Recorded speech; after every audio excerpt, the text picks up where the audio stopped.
everybody, welcome to the channel. This is some game room news. Let's get started. So it turns out Sony is going to be leaning pretty hard into the Astrobot family games across the platform. Some big ones hit this year for Sony. Helldivers was a huge hit. Astrobot won Game of the Year. Several things happening right now over there for Astro, Helldivers, and PlayStation alike. But PlayStation has stated that they are going to start pushing more into this family genre. Maybe a little Nintendo. Should Nintendo be a little scared? Probably not yet, but you guys let me know about that in the comment. But it is very, very important to them, they state. And I'm looking forward to seeing what they come out with. Astrobot was a huge hit. I loved it. I platinumed it.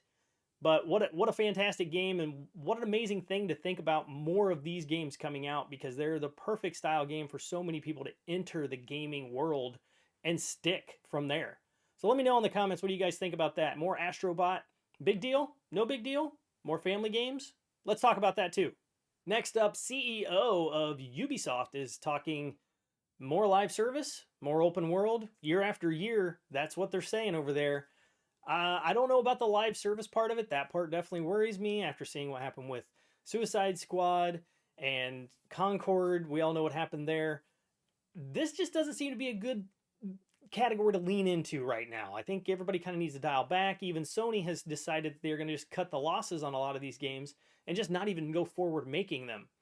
So why you would take Ubisoft, which is a company that's kind of just falling apart and honestly looking probably to be bought? Why is it on purpose? Why are they leaning into something that's so heavily, disregarded right now, to try to focus on their game experience for other players and make more money? Is it so that they can not make more money and end up being purchased by some bigger company? Who knows? But they're leaning into the Assassin's Creed and the Rainbow Six, as well as the Crew Motorfest, talking about open world games are going to be where they're leaning. And they also want something that's games as a service in those games or in a game to continue year after year creating.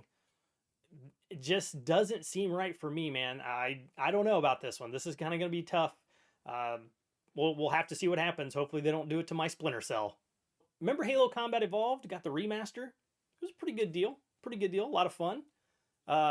Turned out the company that actually did that remaster, they received no royalties for doing that. That's pretty typical in gaming when you do a remaster, from what I understand. And they were just kind of left out into the cold. And that company was Saber Interactive, which you may be familiar with them. They recently were talking, had a conversation, and actually mentioned how they ended up actually getting some big royalties from this game later in the future, and that came from the Master Chief Collection.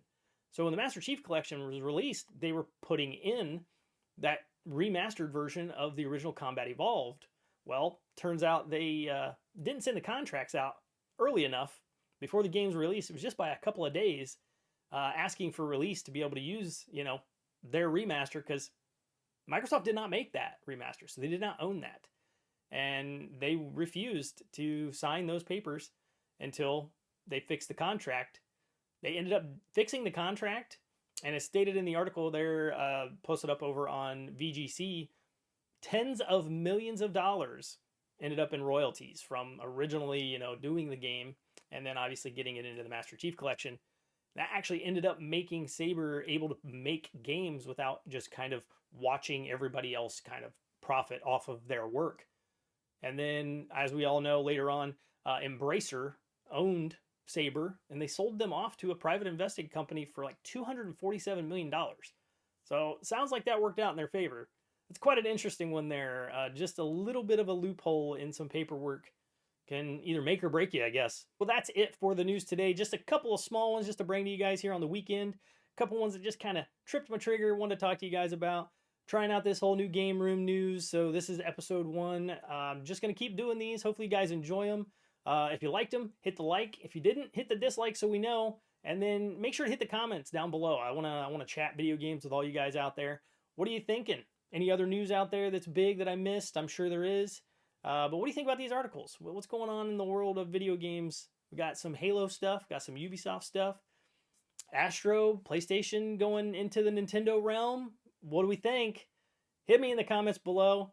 Until next time, grab a controller and play aloud.